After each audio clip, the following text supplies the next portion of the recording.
¿Cómo les va? Buenas noches a todos. Espero que se encuentren bien.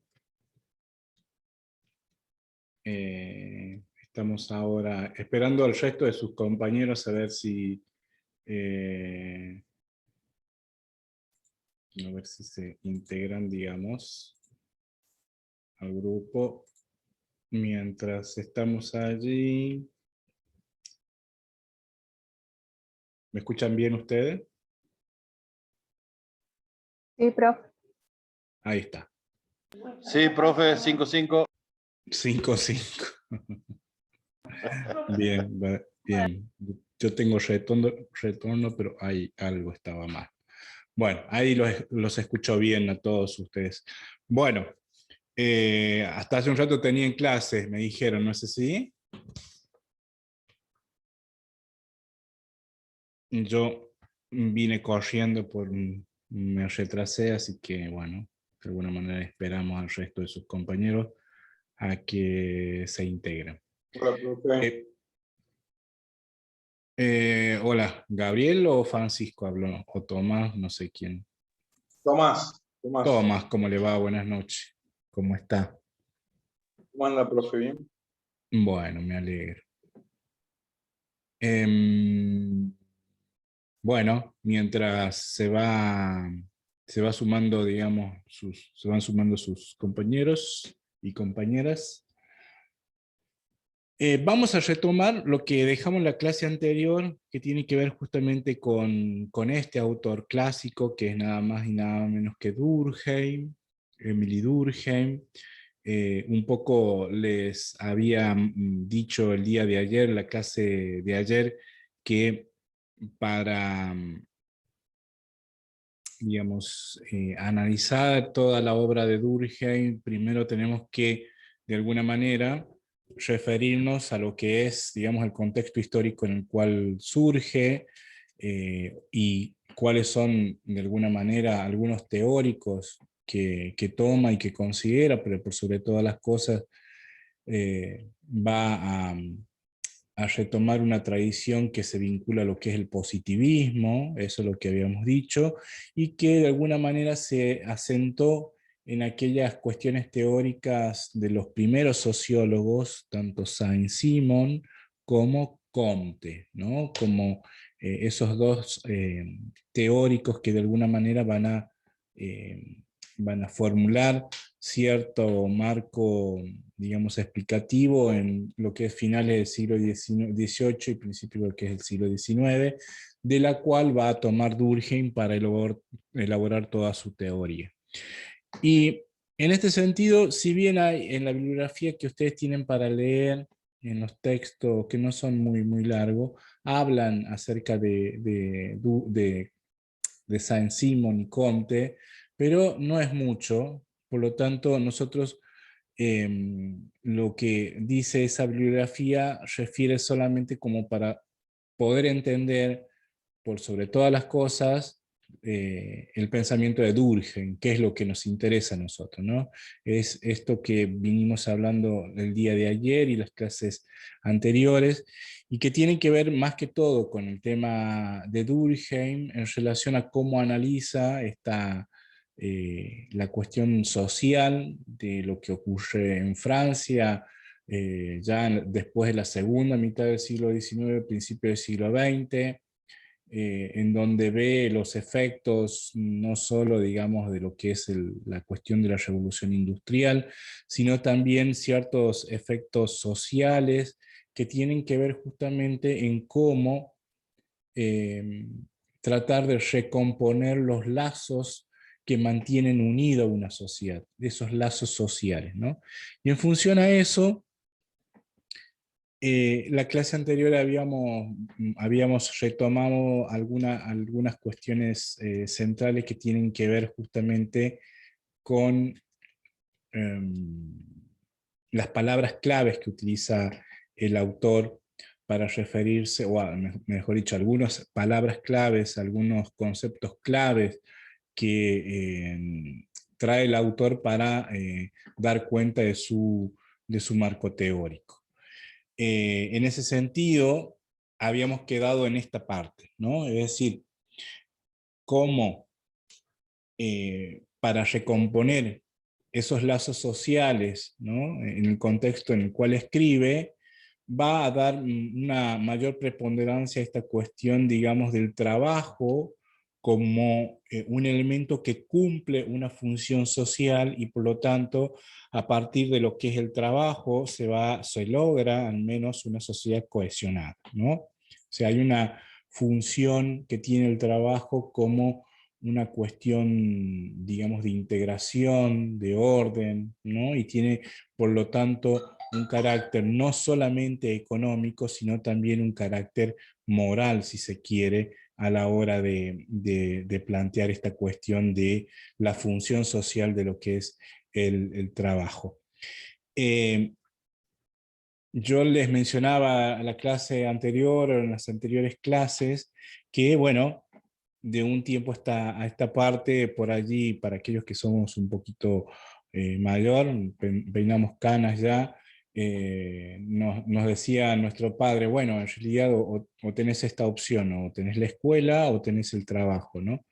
Pero tanto la escuela, en términos de Durkheim hablo, ¿no?, funciona de alguna manera como un ordenador, ¿no? No solo funciona como no solo tiene una función integradora la cuestión de la escuela. El trabajo también lo tiene. ¿Por qué? Porque de alguna manera, si uno ingresa a un trabajo, se hace responsable en cuanto al horario de entrada o la cuestión de los turnos, incorpora una multiplicidad, digamos, de reglas que hacen al funcionamiento de ese propio trabajo. Por lo tanto, desde la visión de Durkheim, va a plantear que esta cuestión del trabajo cumple una función social, ¿no? Una función muy importante que tiene que ver justamente con la recreación de los lazos sociales. Yo remarco este punto, ¿no?, porque esa es una de las grandes preocupaciones que tiene y de las cuales gira toda, la mayoría, digamos, de sus escritos, digamos, de análisis de la sociedad de la época en la que escribe. Por lo tanto, si el trabajo cumple una función social, lo que hay que ver también, digamos, es cómo, a la par de esta cuestión del trabajo, pueden surgir, digamos, instituciones y normas, ¿no?, que de alguna manera, sobre todo en las sociedades industriales, recuerden el periodo en el cual está escribiendo, tiendan a, de alguna manera, sacar a esa sociedad, valga ese término, o digamos, erradicar de esa sociedad esta cuestión de la anomia social, ¿no? O sea, ese no respeto a las normas. Yo les puse un ejemplo, digamos, en la clase pasada, pero ese tipo de anomia también se repite, por ejemplo, no solo en ciertos estratos sociales o sectores sociales, sino también en muchos aspectos de aquellos que, por ejemplo, deberían ser, digamos, o aquellos que son la cara visible en cuanto al respeto de las normas, ¿no? Es decir, si tal funcionario no respeta esa norma que dejamos para el resto, digamos, de los ciudadanos, si tal, digamos, persona que está en una situación socioeconómica, si se quiere, en mejores condiciones, no respeta ciertas cuestiones o pautas que le impone la sociedad, bueno, el resto tiende a seguir ese ejemplo, y es un caso típico que se da al menos en el caso argentino, ¿no? Ahora, esa situación de anomia es importante considerarla. ¿Por qué?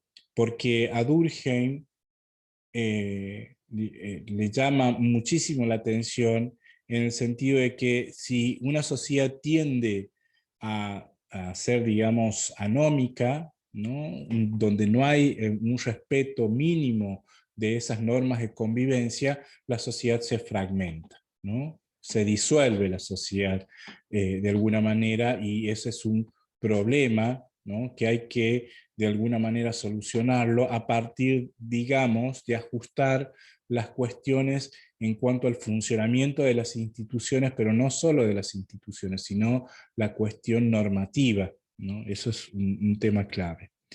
Y allí plantea esta cuestión de cómo la revolución industrial o los efectos económicos, sociales y políticos que generó la revolución industrial, también eso se ve muy marcado en esta cuestión de la división del trabajo, ¿no? Es decir, esa distribución de roles y funciones que en algún momento histórico existió, pero que se ve mucho más patente, al menos en esta segunda etapa de la revolución industrial, eh, hace también, a partir de ese grado de especialización, de ese grado, digamos, del cumplimiento de diferentes roles dentro de una sociedad determinada, el surgimiento de diferentes instituciones, marcos institucionales que se refieren tanto a sindicatos o corporaciones, digamos, económicas o corporaciones patronales, o la intervención de lo que es el Estado en la economía, ¿no? Pero que esa incipiente intervención de la economía no reflejaba al menos la visión del liberalismo económico, el cual rechazaba, digamos, cierta intervención del Estado dentro de lo que es la economía. Pero al fin y al cabo, dentro de esa división del trabajo, venía a cumplir de alguna manera ciertas funciones y ciertos roles que la propia sociedad le había asignado. Y en función a esto, el otro concepto clave que va a plantear Durkheim, en la cual quedamos en la clase anterior, se refiere a que, bueno, en cómo estas situaciones conllevan a lo que va a ser digamos, ciertas construcciones colectivas, ¿no? Y en este sentido, cómo esas construcciones colectivas se vinculan sobre todas las cosas con la internalización de valores, la internalización de normas, ¿no? Sentimientos, ¿sí? Que en este caso, y a diferencia de otro contexto histórico, son más bien impersonales, ¿no? Por lo tanto, este tipo de construcciones colectivas se van a ir dando, ¿no? Se van a ir imponiendo hacia los individuos, y de alguna manera esas construcciones colectivas van a ejercer cierta coerción sobre los individuos, ¿no? Ese dibujito que les hacía en la clase anterior de si en el medio ponemos a los individuos y vamos a ver que la sociedad de alguna manera conforma a esos individuos según una sociedad determinada, ¿no? Y allí hace referencia a ciertas cuestiones que son, digamos, anteriores a los sujetos, que son anteriores digamos, a nosotros, en el sentido de que nosotros no elegimos, ¿no? Nacer en tal o cual, digamos, sociedad, y en función a ella elegir, por ejemplo, un elemento básico que se relaciona con la cuestión de la comunicación, como lo es el lenguaje. ¿Está claro hasta allí? Bueno, ¿alguna duda, alguna pregunta, algo que quieran decir? Vamos, más o menos. Vamos, más o menos. ¿Quién habló? Yo, Francisco. Francisco. Bueno, Francisco, estamos más o menos. Entonces, de eso hablamos la clase anterior, de eso nos planteábamos justamente acerca de esos puntos claves del cual eh, planteaba Durkheim, y que nos sirven como orientadores acerca de lo que es su marco teórico sobre todas las cuestiones. Ahora bien, allí hay un concepto, y esto quiero que lo anoten en algún momento, en un apunte. acerca del objeto de estudio de Durkheim. El objeto de estudio en Durkheim son los hechos sociales. ¿Ah? Los hechos sociales.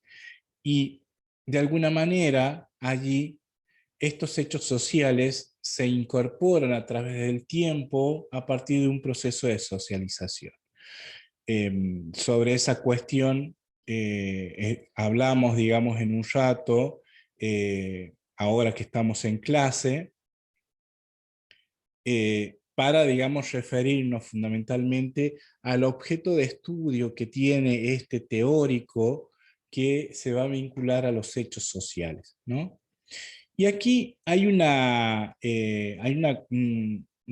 cuestión muy particular que se refiere, por sobre todas las cosas, a cómo analizar esos hechos sociales, a cómo analizar los hechos sociales. O sea, en primer lugar, por ejemplo, ¿no?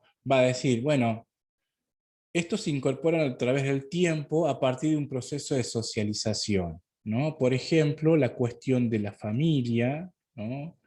Y por sobre todo, o en todo caso, también a partir de lo que es el trabajo, ¿no? Entonces, se incorporan a través del tiempo. Ahora, esa cuestión, esos hechos sociales, ¿no? No son modificables por la acción individual, ¿no? Es decir, en el esquema de pensamiento de Durkheim, el simple hecho, digamos, la simple acción individual no va a permitir al menos una modificación digamos, de esos hechos que son considerados como sociales. Pero, de alguna manera, también a la hora de considerar esos hechos sociales, también hay que tratar de identificarlos, ¿no? Y aquí hay un punto que se vincula sobre todas las cosas con lo que es el positivismo, es decir, o con esta parte de la ciencia positivista en la cual los hechos deberían ser tratados como si fuesen cosas, ¿tá? Y a partir de allí, a partir de de que esos hechos sean considerados como si fuesen cosas, dar de alguna manera cierta, digamos, explicación empírica, ¿no? Acerca de lo que uno puede observar. ¿Mm? Y aquí yo quiero que lo veamos con un ejemplo. Yo tengo un reloj, ¿no? O sea, es una cosa, yo lo puedo analizar, lo puedo estudiar como si fuese una cosa. ¿Por qué? Porque materialmente lo puedo ver, lo puedo tocar, puedo ver cómo se mueven las agujas del reloj, me indica, digamos, el valor del tiempo, ¿no? Me indica una serie de cuestiones que tienen que ver justamente con cambiar o modificar la cuestión horaria. Entonces, por lo tanto, yo empíricamente a esto que yo denomino reloj, lo puedo llegar a analizar o tenerlo bien en claro. Ahora, por ejemplo, ¿cómo analizar, digamos, en función a qué podemos analizar un concepto, digamos, como hecho social que se refiere a lo que es la familia, ¿no? Digamos, a la familia medianamente podemos, hoy por hoy, y esto lo podemos traer a un debate en la actualidad, en que, bueno, la familia ha sido de alguna manera una construcción histórica, digamos, en donde el papá y la mamá crían a sus hijos, pero el concepto de familia, por ejemplo, como un hecho social, ha sufrido una multiplicidad de cambios. Y por lo tanto, si bien yo, digamos, puedo identificar bajo ese concepto la función que cumple la familia, pero que de alguna manera es una construcción, ¿no? Y por lo tanto, a partir de cómo se exterioriza empíricamente, podemos darle este nombre de familia, ¿no? Y aquí es el gran problema que existe en las ciencias sociales, ¿no? Es decir, el gran problema es que hay una limitación en cuanto a esa manifestación empírica según la época. Y aquí quiero detenerme en este aspecto. Yo puedo dar acabadamente cuenta acerca de lo que es este reloj, ¿no? Que desde un tiempo a esta parte sigue un mismo patrón, aunque va cambiando según los diseños. Lo mismo ocurre, y esta es la gran dificultad en las ciencias sociales, a la hora de, por ejemplo, dar cuenta de algunos hechos sociales que, digamos, escapan, según los contextos, a cierta cuestión material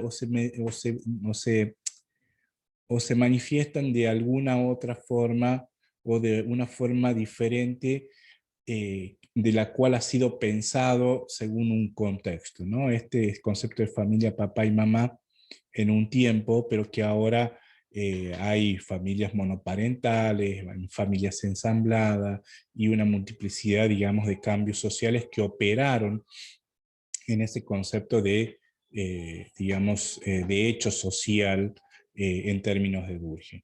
Ahora, fíjense una cosa, allí la familia como hecho social ¿tá? Es un hecho externo, ¿tá?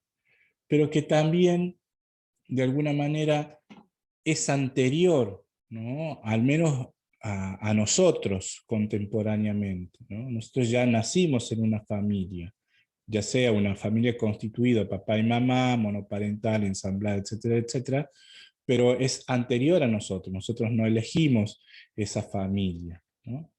Y allí tiene una cuestión muy importante, por ejemplo, cuando se presentan estos cambios alrededor del concepto de familia, porque en cierto momento lo único que se consideraba era esta cuestión de la familia entre mamá y papá. Entonces, por lo tanto, era considerado, digamos, tenía otro tipo de consideración aquel otro tipo de familia, ¿no? Por lo tanto, lo que se tendía es que a partir de esa costumbre, de esa construcción social, se impusiera como algo normativo ese concepto o ese modelo de familia, ¿no? Y la otra característica en relación con el hecho social se refiere a que es colectivo, ¿no? Es decir, una cuestión de que ese concepto ha sido, de alguna manera, eh, ha sido adoptado por un grupo de personas, ¿m? Pero que no necesariamente, ¿no?, se haya generalizado, ¿no? Y allí hay una cuestión muy importante porque es colectivo en el sentido de que se impone, digamos, como una particularidad dentro del todo, pero que eso no implique que sea generalizado. ¿Estamos hasta allí? Entonces, es una cuestión muy para pensarlo en términos subjetivos, más que todo en términos de las ciencias sociales, sobre todas las cosas, y así como la cuestión, digamos, de la familia, para pensar, digamos, la familia como un hecho social, lo están la cuestión, digamos, de las modas, de cómo se imponen esas modas, la ley, la religión, los sistemas financieros o los sistemas monetarios, el matrimonio, ¿no?, como una construcción social, por lo tanto, que se impone según los contextos, la cuestión del suicidio, ¿no?, que eso es lo que va a analizar Durkheim en digamos, como un elemento central a la hora de digamos, de dar cuenta de los hechos sociales de manera empírica, ¿no? La moral, las creencias, ¿no? Entonces, por lo tanto, esos son ejemplos, de alguna manera, de hechos sociales.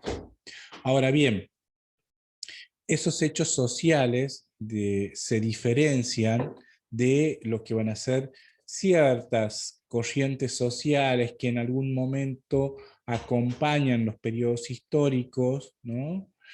Y que de alguna manera también eh, eh, son casi como creaciones según las épocas, ¿no? La cuestión de la opinión pública, ¿no? La cuestión, digamos, de una hinchada de fútbol, ¿no? Como una corriente que se impone en un momento y que en algunos de los casos tiene cierta perdurabilidad, digamos, en un tiempo determinado. Las asambleas, ¿no? Entonces esos son ejemplos, por ejemplo, son ejemplos, perdón, valga la redundancia, de corrientes sociales, es decir, son momentos a lo largo de la historia que pueden dejar algún tipo de marca, algún tipo de, digamos, de cierto consenso en un grupo dentro de la sociedad. ¿Está claro hasta allí? Entonces, lo que les tiene que quedar claro a ustedes es que el objeto de estudio en Durkheim son los hechos sociales, ¿no? Los hechos sociales tienen cuatro características. Acá le falta, aquí está mal puesto el primero, ¿no? Como para que lo corrijan y lo vean allí. Yo después, cuando le suba al Power, le voy a corregir esa parte. Primero que es, una de las primeras características es que un hecho social es externo. ¿Tá? Es externo, es decir, se nos impone. Nosotros no lo elegimos. La segunda característica de ese hecho social es que es anterior. Eso implica que al ser anterior hay todo un bagaje histórico, ¿no? Antes de que nosotros, por ejemplo, comenzáramos este proceso de socialización. Es coactivo, ¿no? Es decir, el no cumplimiento de ciertas pautas de comportamiento, ¿no? Dentro de un colectivo implica cierta cuestión de la aplicación, digamos, de la sanción, ¿no? Una sanción que, digamos, que, que tiende a corregir eh, esa particularidad dentro de la normalidad, ¿no? Y esto lo veíamos, o ustedes, porque son más grandes, o si los más chicos les recuerdan con anterioridad, hasta hace no muchos años, aquellos que eran, digamos, divorciados o separados, dentro de la Iglesia Católica no les permitía comulgar, ¿no? Por mencionar uno de los grandes temas. Entonces, allí, o esta cuestión de la sanción que tiene a partir de decir, bueno, yo no voy a chayar en febrero, y alguien te dice, ¿cómo no vas a ir a chayar en febrero? ¿No? Como que te hace esa pregunta diciendo, bueno, hay, digamos, cierto elemento en las cuales los sujetos, los individuos, se aglutinan como para dar cierta cuestión identitaria, si se quiere, con ciertas acciones que se refieren, por ejemplo, o a la religión,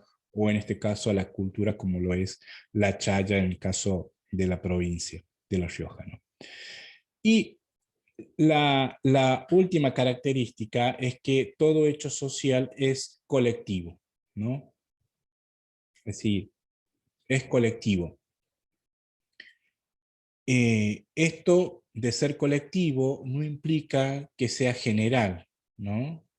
Digamos, es colectivo y es, digamos, obligatorio para cierto grupo, lo cual no implica que en algún momento se convierta en una norma generalizada para el resto de la sociedad. En principio, solamente rige para un colectivo que de alguna manera, para un grupo, para un colectivo, para un grupo social que forman parte, digamos, los individuos.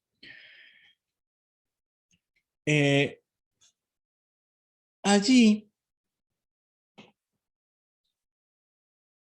hay que dar, digamos, hay que dar cuenta sobre esta cuestión del hecho social a partir de que Durkheim distingue, de alguna manera, dos tipos de solidaridad, ¿no?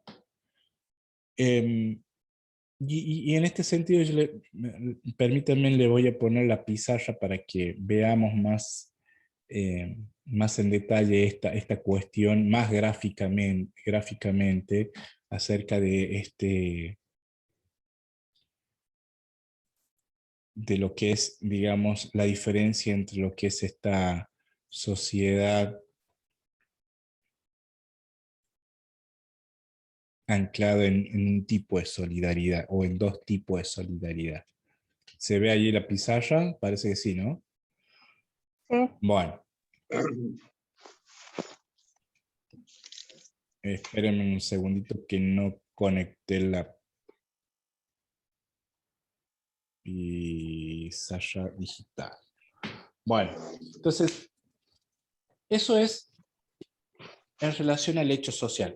Entonces, cuando les pregunte en el coloquio, en el examen, en un práctico, ¿cuál es el objeto de estudio en Durkheim? Ustedes van a decir, el objeto de estudio en Durkheim es el hecho social, ¿no? ¿Cuáles son las características de ese hecho social? Principalmente, que ese hecho social es anterior, ¿no? Profe, disculpe, Diga, no se está viendo la pizarra. ¿no se ve la pizarra? No. No, profe, al menos yo no. ¿En negro no se ve? ¿No se ve nada, nada? Sí, sí se ve. Solo que no En escribe negro sí. todavía. ¿Ah? Hace un Ah, en rato no negro se sí, veía. pensé. Sí. Estaba complicado, me olvidé de enchufar el cable. Bueno, entonces, como les dije, las características de los hechos sociales según Durkheim tiene eso, es anterior, se impone, es coactivo, es colectivo y no general, y por lo tanto se refiere, digamos, o a partir de ese concepto de hecho social, a analizar digamos, ciertos fenómenos que de alguna manera... Perdón, profe, las características son externo, anterior, coactivo y colectivo. Sí, son 4. Perdón. Listo, gracias. Bueno, entonces, habíamos hablado en clases anteriores de cómo hubo ese cambio a partir de lo que es el siglo, por poner, digamos, una fecha, de lo que es siglo XV, ¿no? Hubo un cambio, un antes y un después, ¿no? Como para referirnos, digamos, a una fecha, aunque ya dijimos en clases anteriores que solamente ese siglo nos sirve de referencia, pero que hay que ver múltiples procesos que vienen de años más atrás del siglo XV, pero que van a ir decantando a partir de ese momento. También habíamos dicho que, digamos, con anterioridad a lo que es siglo XV, había, digamos, un tipo de organización social vinculado con el feudalismo. ¿Se acuerdan eso? El feudalismo. Y a partir del siglo XV, con el surgimiento, digamos, de la modernidad, un tipo de organización social vinculado a lo que es el capitalismo, ¿no? Con las diferencias que se marcaban, ¿no? Sobre todo en la cuestión de la estratificación social, ¿no? Es decir, en caso del feudalismo solamente se ponía énfasis en la cuestión de los estratos sociales o la pertenencia a ciertos estratos sociales, ¿no? Y En el caso del capitalismo, el surgimiento del concepto de clase social como un elemento organizador, ¿no? A partir de ese momento. Ahora, esta cuestión del feudalismo plantea o planteaba un cierto tipo de solidaridad, va a decir Durkheim. ¿Mm? Esa solidaridad, ya me equivoqué, ese tipo de solidaridad, Durkheim la va a llamar mecánica. Hay una solidaridad, digamos, en el feudalismo, en el medioevo, hay, digamos, una solidaridad mecánica. ¿Mm? ¿Por qué se refiere a una, digamos, a una solidaridad mecánica? Simplemente porque, va a decir, hay una conciencia, digamos, colectiva que es difusa, ¿no? Pero tiene que ver, digamos, en cómo hay una escasa diferenciación entre los individuos, ¿no? Es decir, hay, digamos, tiene que ver justamente con esa escasa diferenciación, salvo la cuestión, digamos, de pasar un estamento hacia otro, ¿no? Pero según se pertenece a uno u otro, son medianamente iguales. Por lo tanto, allí lo que se tiende es que esta sociedad se construye a partir de semejanzas y no tanto a partir de diferencias, ¿no? Por lo tanto, si al menos en la cuestión de los distintos estratos sociales todos son iguales, ¿no? Por lo tanto, la cuestión del conflicto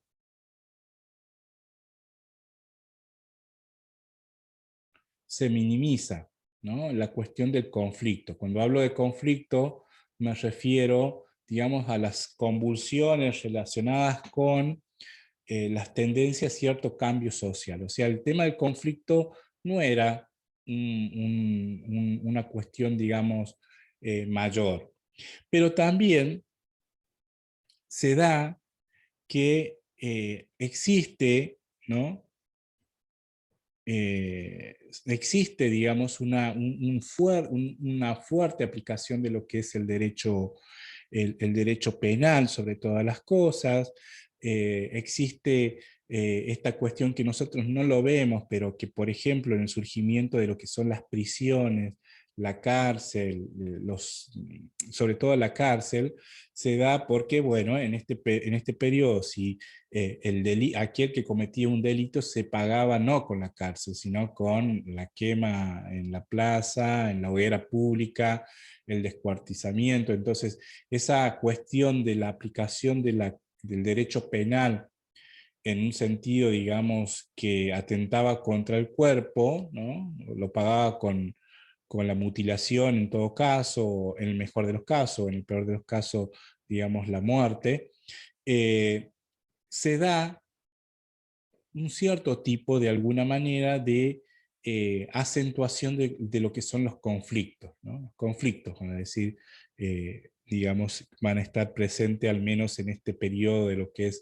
el medioevo, pero también dentro de lo que es el feudalismo. ¿Está claro hasta allí? Entonces, medianamente hay una sociedad que está integrada, ¿no? Es decir, cada uno de los sectores que conforman esa sociedad, los estratos que conforman la sociedad, medianamente guardan cierto equilibrio y en donde el conflicto no era un elemento, digamos, importante.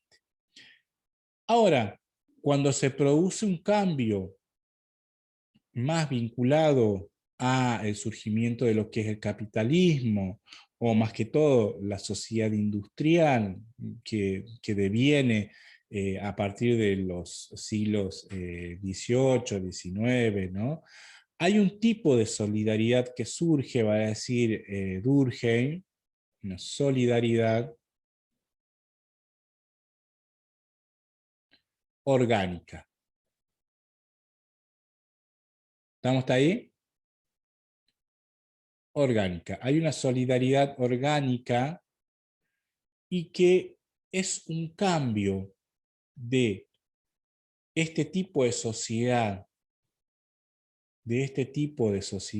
mecánica, pensada a partir del medioevo y del feudalismo, por sobre todas las cosas, en donde el conflicto no era un elemento importante, sino que en digamos, en las sociedades industriales, con el surgimiento del capitalismo, pasan a una solidaridad orgánica en donde el conflicto es central, ¿no? ¿Estamos hasta allí? El conflicto adquiere centralidad. Ahora, ¿pero por qué adquiere centralidad? Porque si bien existían de alguna manera en el anterior, en el feudalismo, digamos, una solidaridad mecánica en donde medianamente no había grandes diferencias entre los estratos, o aquel que pertenecía digamos, a cada uno de los estratos sociales según la estructura social, digamos, feudal. En el capitalismo la diferenciación va a estar muy marcada. ¿Ah? Es decir, allí la diferenciación entre los individuos va a estar expresamente marcada, sobre todo a partir de diferentes clases sociales, ¿no? Muy marcada a partir de clases sociales. Después vamos a ver este concepto de clase cuando abordemos el otro clásico de la sociología, que es Durkheim, perdón, Karl Marx, perdón.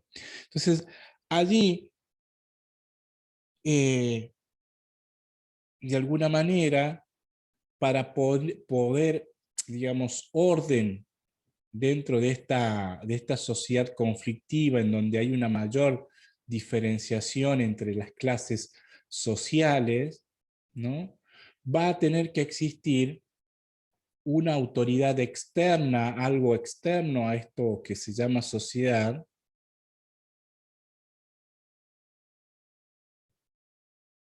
autoridad va a decir, que de alguna manera ponga orden. Una autoridad externa que ponga orden de alguna manera. Pero que también, no solo que ponga orden, que ponga límites, sino que también ordene moralmente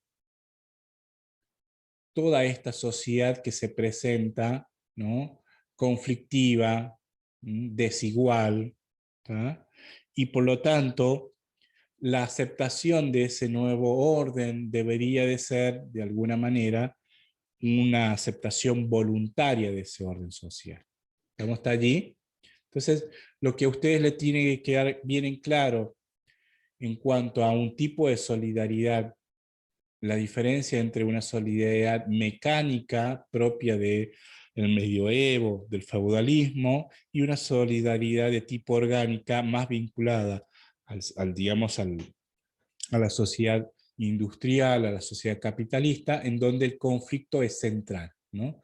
Y en donde las diferenciaciones son mucho más marcadas, ¿no? Hay una mayor desigualdad eh, producto, por sobre todas las cosas, de las cuestiones, digamos, que la propia industria genera, que el propio sistema industrial genera, es decir, un proceso de acumulación, ¿no? Y en donde la riqueza está dada no tanto por la posesión, digamos, de la tierra, como existía en el antiguo orden, ¿no? Medieval, vinculado al feudalismo, sino más bien que la riqueza y el proceso de acumulación se va a dar a partir de lo que es la industria, ¿no? Entonces, eso en términos de Durkheim va a decir, bueno, lo que crea es nada más y nada menos que Desigualdad. digamos, eh, una cuestión disruptiva, si se quiere el término, o genera ruido, digamos, en cuanto a tratar de analizar esa sociedad industrial en la cual Durkheim vive. Entonces, allí yo paso a la filmina y allí les va a quedar claro esta cuestión de los gráficos que les hice acá. Durkheim va a decir, bueno, ¿qué tiene que ver esta cuestión de la solidaridad orgánica y la solidaridad mecánica? Bueno, tiene algo que ver, por sobre todo, porque de alguna manera tiene influencia Profe, dentro de lo que es la división social del trabajo. Sí, diga. no le iba a decir que ¿Cómo? No le escucho, no sé quién me habló. no, que decía que repita porque se cortó. Ah, em, ¿qué repito? Bueno, ahora yo les voy a mostrar, voy a pasar una filmina en donde medianamente les va a ordenar esta cuestión que les presenté acerca de cuáles son las diferencias entre una solidaridad mecánica y una solidaridad orgánica, Orgánico. ¿no? Y la importancia de ello radica en cómo eso influye en lo que es la división del trabajo social, ¿no? Un tema importante, digamos, en Durkheim, a la hora de analizar sobre todas las cosas la cuestión, digamos, eh, de lo que es el ordenamiento del proceso que deja el proceso de industrialización, al menos en ese periodo histórico en Europa. ¿Cuáles son esas implicancias? ¿No? Por un lado, a la gran pregunta que se hace acerca de cómo se mantiene unida una sociedad. Esa pregunta tiene dos explicaciones según se trate de, o mejor dicho, dos respuestas según se trate de una solidaridad mecánica o una solidaridad orgánica, ¿no? Y allí, fíjense una cosa, dentro de lo que es la solidaridad, digamos, mecánica, las aptitudes y los conocimientos son iguales, ¿no? En base a esto de lo que hablábamos de una sociedad medianamente, si bien separada en estamentos, pero dentro de esos estamentos igualitarias, ¿no? En donde el conflicto no era la cuestión central. En cambio, cuando se pasa hacia una solidaridad orgánica propia de una sociedad industrial, ¿no? Cómo se mantiene la unidad, se mantiene unida una sociedad, se da a partir de las diferentes tareas y diferentes responsabilidades que cada uno de los individuos cumplen en ese todo social, ¿no? Que medianamente no es igualitario, ¿no? No se tiende, digamos, en una cuestión, a una cuestión, digamos, igualitaria. Y allí va a seguir justamente con esta cuestión de las implicancias de la división del trabajo. Va a decir, ¿qué tipos de tareas se realizaban? Bueno, en ese tipo de solidaridad, digamos, mecánica, la mayoría de las tareas son semejantes. ¿Mm? Es decir, cada cual realizaba una tarea, pero era casi idéntica a la que hacía el otro, ¿no? En cambio, en una solidaridad orgánica y sobre todo en una solidaridad, digamos, en un sistema económico, en un sistema industrial, lo que pesa es la cuestión de digamos, de la especialización, ¿no? Son tareas especializadas, ¿no? Por ejemplo, en el caso de ustedes, es el mejor, digamos, valga la redundancia, ejemplo de lo que es la especialización de ciertas tareas llevadas, digamos, al campo de lo laboral, ¿no? ¿Qué se necesita? Un técnico en higiene y seguridad en el trabajo, ¿no? Pero por allí el título de técnico no alcanza, lo que se requiere es el título de grado de licenciado en higiene y seguridad del trabajo. O por allí no alcanza, y esto es lo que tiende a lo que es este tipo de solidaridad orgánica y fundamentalmente como efecto de la división del trabajo, es a la especialización de la especialización. Seguramente ustedes, una vez que terminen su título de grado, le van a exigir el mercado, sobre todo el mercado de trabajo, una especialización dentro de, digamos, de la especialización. ¿Queda claro eso? ¿Está? Entonces, fíjense una cosa.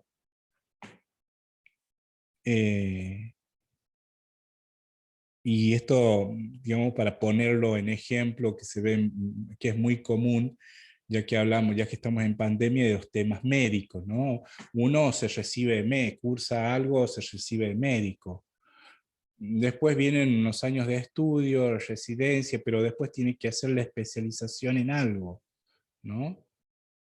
Y después tiene que hacer la especialización de la especialización, ¿no? Entonces, a eso lleva esta cuestión de las implicancias de la división del trabajo, a que los individuos terminen especializándose en lo más especializado que existe, perdón, y desconociendo todo un montón de cuestiones. ¿Estamos hasta allí?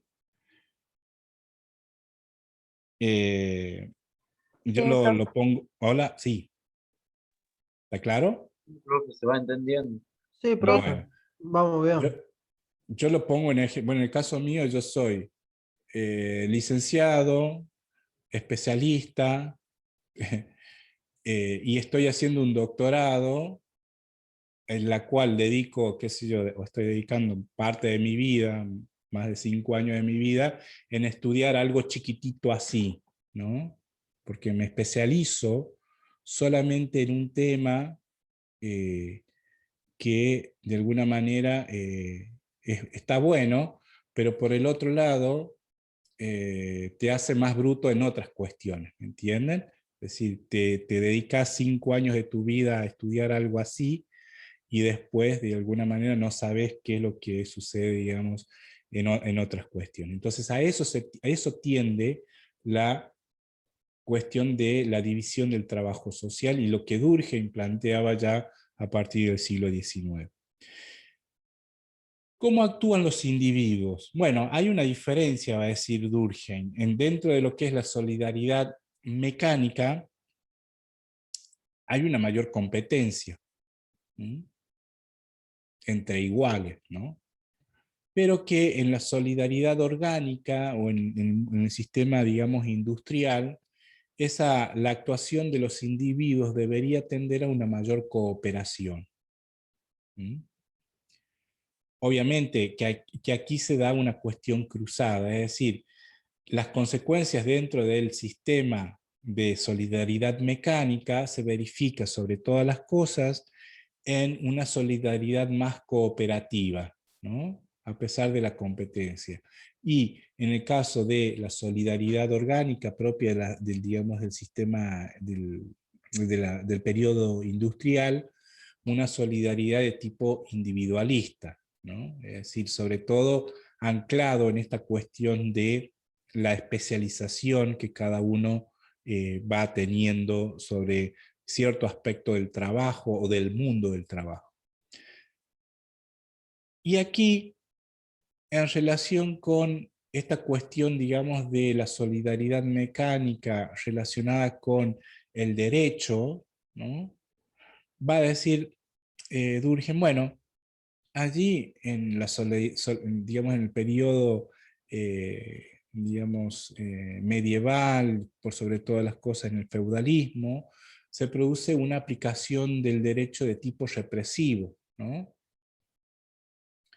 Esta cuestión de que les decía hace un rato, es decir, si cometías un delito, ¿no? Lo más probable que en aquella época sufrieras la mutilación de una parte del cuerpo, en el mejor de los casos, o en el peor de los casos, digamos, ir a parar a la hoguera, ¿no? Se pagaba con la muerte, ¿no?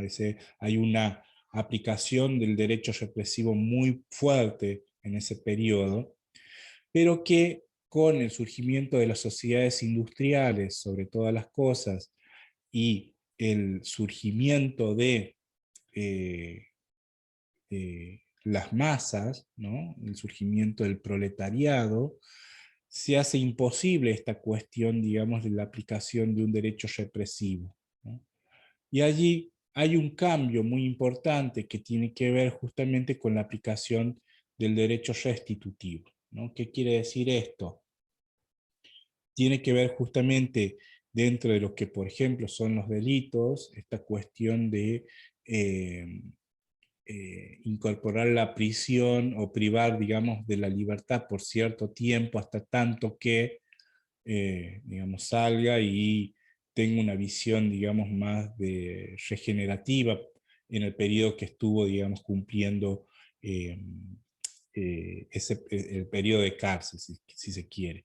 O aplicación, digamos, de derechos restitutivos que tienen que ver justamente con el reconocimiento de ciertos derechos. Fíjense que en el siglo XIX comienza toda una, final del siglo XIX, sobre todo con la cuestión de lo que van a ser los derechos del trabajo, pero que van a ir avanzando recién,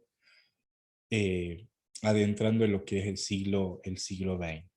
Entonces, Profe, allí se ven esos cambios que se producen por sobre todas las cosas a partir de ese concepto, esos conceptos de solidaridad en función a un periodo histórico y de cómo esos cambios comienzan a operar sobre todas las cosas dentro de lo que es el periodo, digamos, de las sociedades industriales como consecuencia del avance de la ciencia y de la técnica. ¿Estamos hasta allí? Sí, sí. Bueno. ¿Alguna duda, pregunta, consulta, algo que quieran agregar, a decir? No, hasta ahora más o menos. Vamos bien. Bueno, estamos cansados el día de hoy, ¿no es así? Eh, yo les dejé un texto allí, dos textos para que ustedes lo tuvieran en cuenta. Por ahora, el que me interesa que ustedes al menos le den cierta lectura es el de Portantiero, se llama, ¿no? Y el otro texto que tienen allí en el aula virtual es de Giddens, el capítulo 1 de Giddens. Por lo pronto, quiero que, como bien les dije o les repito, hagan una lectura de lo que es Portantiero. ¿Estamos hasta allí? Por ahora. Bueno, profe.